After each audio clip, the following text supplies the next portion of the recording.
Alrighty folks, welcome in. Good morning. Good morning to everybody. How are you all doing? My name is Voodoo Val. I am going to be your host this morning for the Photoshop Daily Creative Challenge. This is the start of a brand new Daily Creative Challenge, and I'm very excited. It's going to be a week long. This is a shorter one because we're coming up on max time, you know.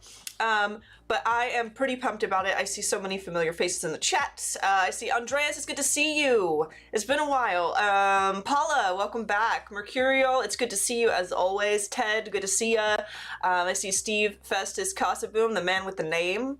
Ashley, yes, welcome in, Ashley. It's good to see you.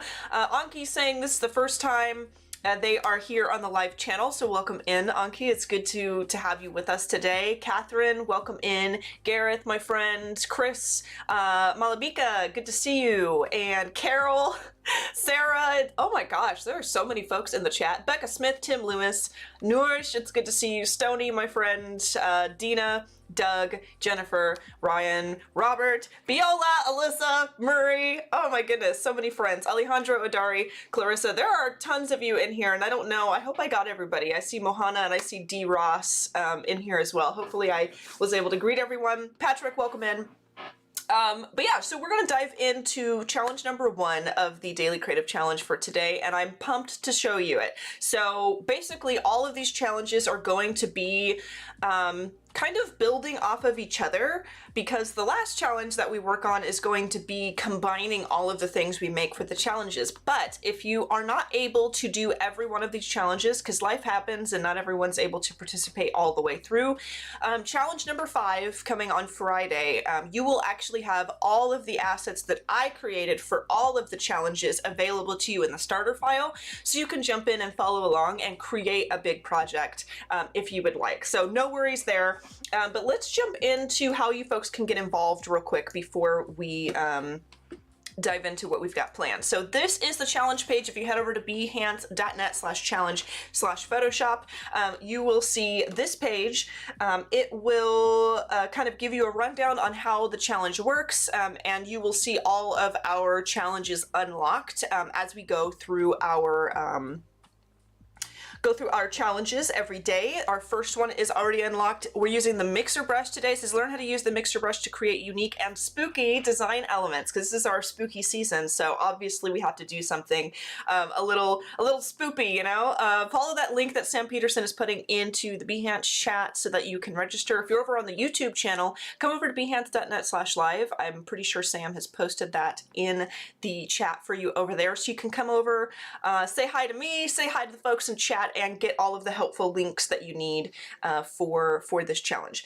You can also join the Discord. Now the Discord is really cool because if you head over to this link, bit.ly/ps_discord, you want to make sure this P and S are capitalized so you go to the right server. You can post your work, you can get feedback from mentors and stuff like that, and if we have time during the challenges, I do like to pull it up and highlight your work on the stream so you guys kind of get a chance to be on the stream. So you can check that out, jump over there. Now, the last thing we are going to do is I am going to double check that you folks know where to actually download the starter file, and then we're going to dive into it. So all you have to do is make sure you click this Get Started button. It will take you to a download where you can snag everything you need, and if you need to come back and rewatch the stream, you can always come back and hit Watch Video, and it'll bring you to this broadcast. Okay.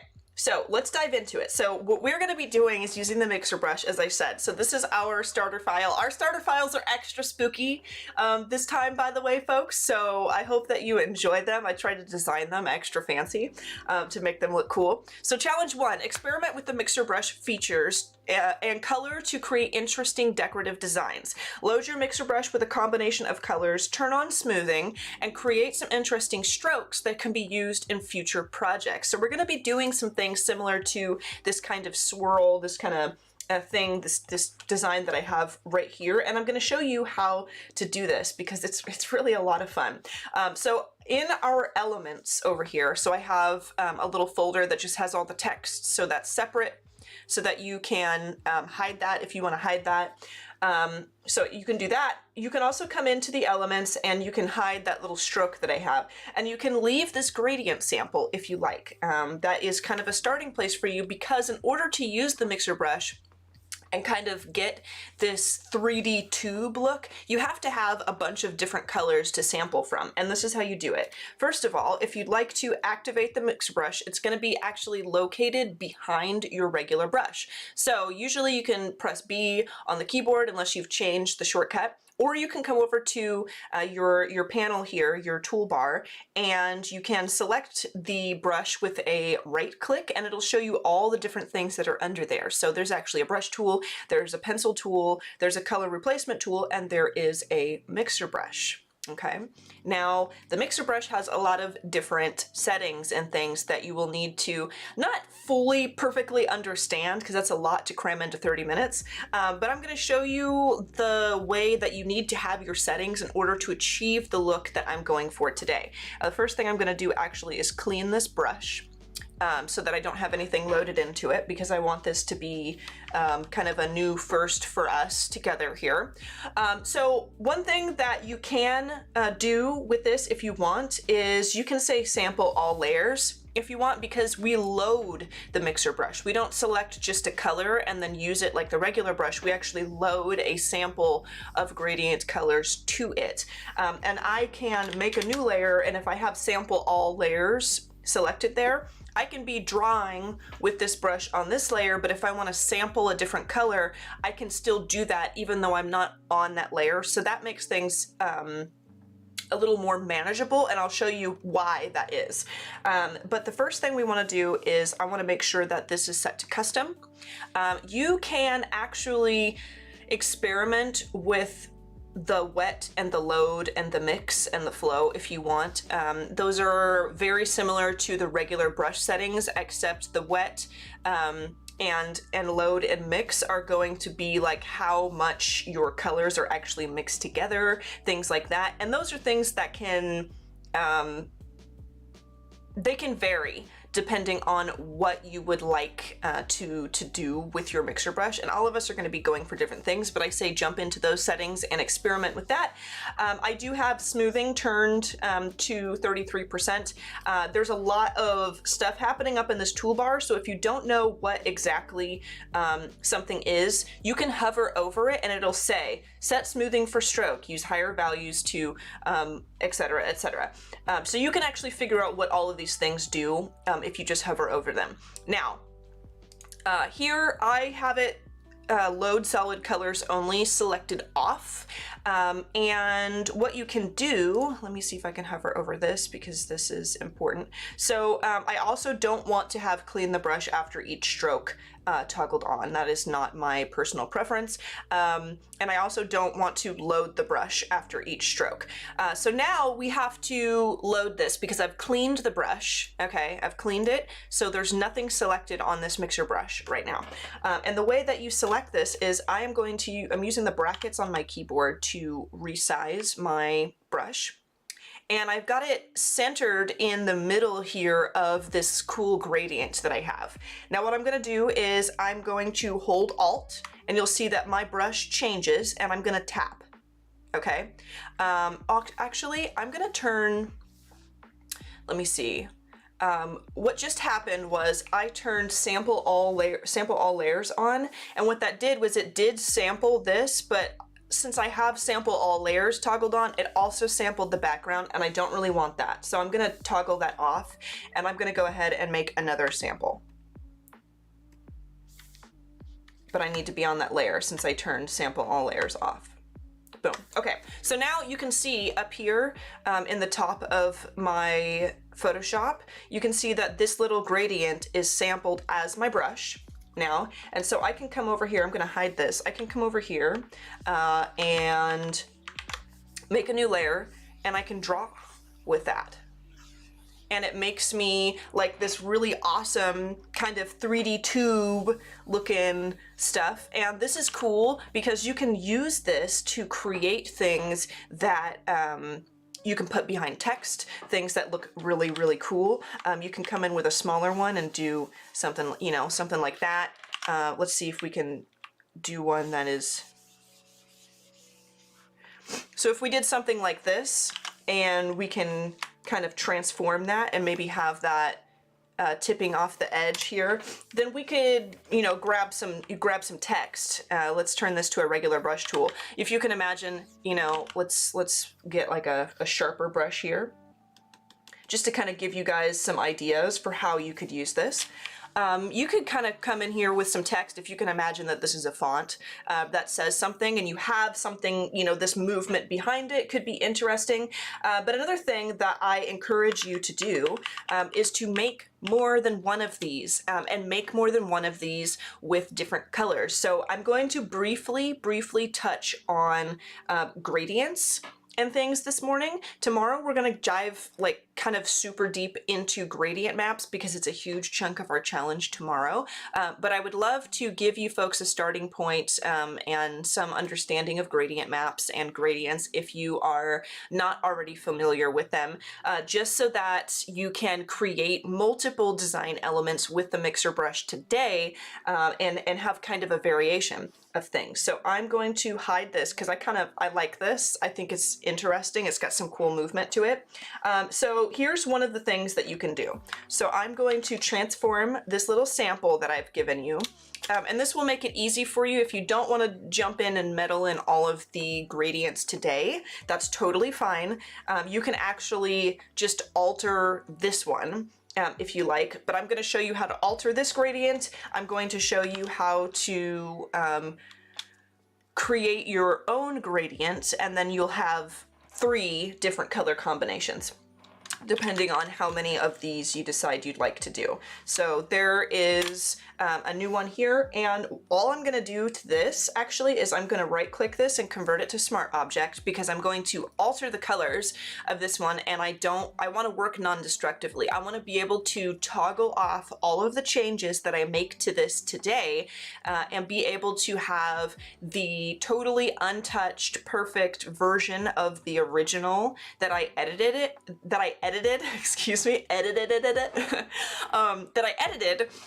just in case I don't like the changes that I've made. And if you haven't been working with smart objects, it is kind of a lifesaver, especially if you're maybe not set in stone in your mind about what exactly you want to do. So I'm going to show you. I have this created as a smart object, and what I'm going to do is hit Control U, which will open my hue and saturation panel. And hue and saturation is just an interesting, very quick way of altering colors. And because this is a smart object, it's just going to add a little toggleable hue and saturation edit to this that I can turn on and off. But I'm gonna just kind of go like this. Let's see if we can find, I kind of like this spooky right here. I'm gonna saturate this. Okay. I like this. You get a little bit of like yellowy orange and green in there. I like that. Okay. And now here on my smart filters, I can actually turn this off. So I can turn off all the smart filters. So if I had added like 4 of those, I could toggle them all off at once, or I can come in and just toggle off specifically the hue and saturation, and then if I had more smart filters on there, it would only turn off hue and saturation, not the others. But I'm going to go ahead and duplicate this again, Control J, Control T to free transform, and I'm gonna bump this over here, and we're gonna make another one. So we can either toggle off this hue and saturation and put a different one, or we can just duplicate, or like double click it, and it will pull them up, and we can just edit them again. Let me drag this over here so that we can see all the different things we're doing. That's kind of an interesting one right there. That's cool. All right. And then what I might do as well is Control L for levels and pull levels up, and then kind of bring up the midpoint there just so that everything is not so dark. I kind of like that. There we go. And then you can see here, as I was saying, before we only had hue and saturation, but now we have levels and hue and saturation. And if I want to change this, like I just want to toggle off the levels, I can do that and it leaves hue and saturation on, or I can turn off all the smart filters at once. But now I have 2 other colors, and now what we're going to do, we have 3 of these. I think we're actually going to make 1 or 2 more. So let's grab, you know what I'm going to do is I'm just going to get the shape of this square, and we are going to create our very own. We're not going to edit a gradient. So I'm going to hold Control and I'm going to click the icon for this, okay? So that gives me a selection around whatever is on that layer. I'm going to grab one of my selection tools just so that I can right click and say transform selection. And I'm going to bring this selection up here and just kind of level it with the grid of color that I'm making right now. I'm going to go ahead and press enter. And then I'm going to grab my gradient tool. So your gradient tool is actually located behind your paint bucket tool, which is also G on your keyboard. So if you only have the paint bucket, all you have to do is right click it and you will find your gradient tool. And your gradients pop up here. Now I have a lot of different gradients, things that I have made before, but you will have all of these really cool blues and purples and things organized by shade and color type that come with Photoshop, and you can edit them as you like as well. So let's come in here and let's grab something like, let's grab like a straight green, like a very green one. Let's grab this, okay? So this is pretty cool. Now what I did just then is I had this selected. So I just grabbed this gradient that comes with Photoshop, and I just came up here and clicked on the actual icon for it, like the visual of it. Can you change the colors without using the levels? Yes, there's all different kinds of ways you could do it. You could do it with that hue and saturation. You could do it with the levels if you like. You could actually, in hue and saturation, you could use the dark and kind of light, I think it's brighten and shadows. Let me see. Hold on. Let me double check. I'm going to Control U real quick. Actually, let me put this gradient in here and then I'll choose. I will check it out. So I can edit this gradient. I'm just gonna bump this here because maybe I want something larger. So I'm pushing this over.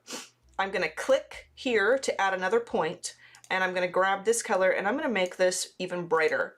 So now you can see that this green transitions to this orange, or this bright yellow, in a very bright way. In a little more dramatic way. And I'm going to bump this over here and I'm going to click right there and I'm going to grab this color and I'm going to bring this to like a blue purple that's dark. And I don't know if I like this, but I just want to show you folks that you can change it very easily. You can even slide these little things in between here just to kind of give it more of a change. And I'm going to actually save this. So remember, if you want to save a gradient that you've used, you have to make sure you save it. Otherwise, it won't be available when you open it up next time. So I want to call this DCC1, so I remember, and I'm going to hit New.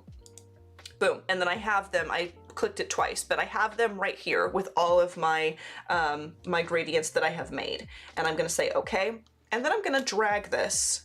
Boom. And I have a gradient of my own, and I can turn this to a smart object like that, and Control D to deselect, and now I have my own little custom gradient that I've made. Now let's hit Control U.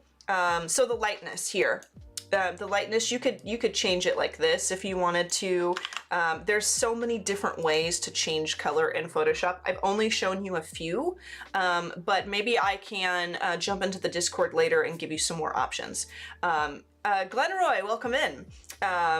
Was just in the gradient editor today. Yeah, it's a lot of fun. I love using gradients, but now we've got about 5 minutes left, and what we're gonna do is we're gonna start using these colors to make even more of these really cool swipes and things with the colors that we've got. So what I'm gonna do is I'm gonna put these all in their own group, and I'm gonna call these color samples. Boom. And I am going to grab my mixer brush.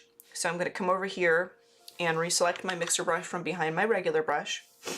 And I am going to clean my brush. And I am going to make a new layer. but I'm gonna come over here and select one of these. I want to try this gradient that I actually just made.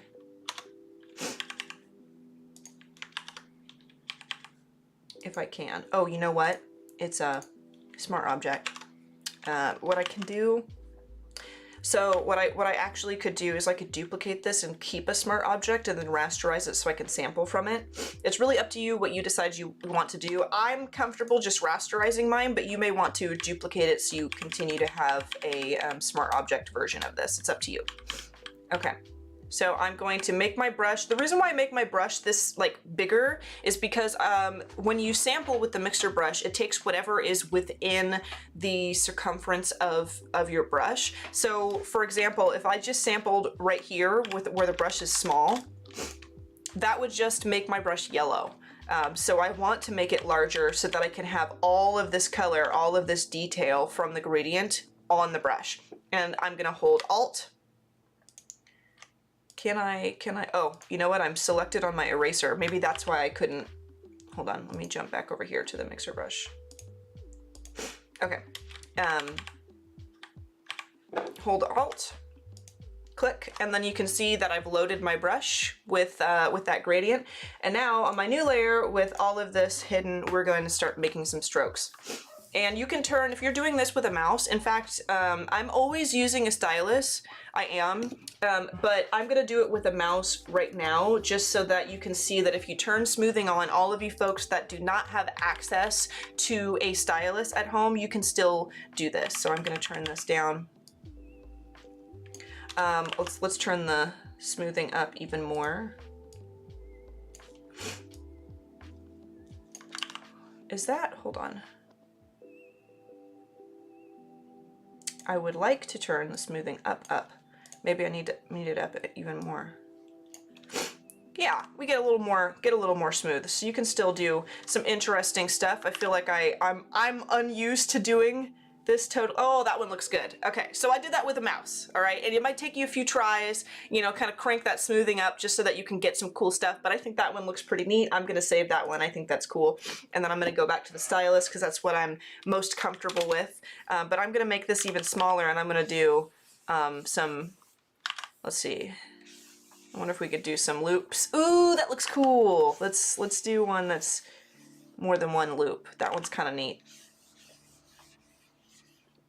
That's cool. That one looks cool. That could, if you could imagine that like behind some text, okay?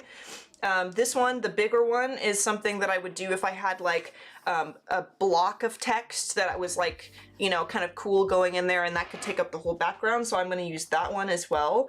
Now let's sample one from a different one of these. Let's grab, I want to try this one here. Rasterize that.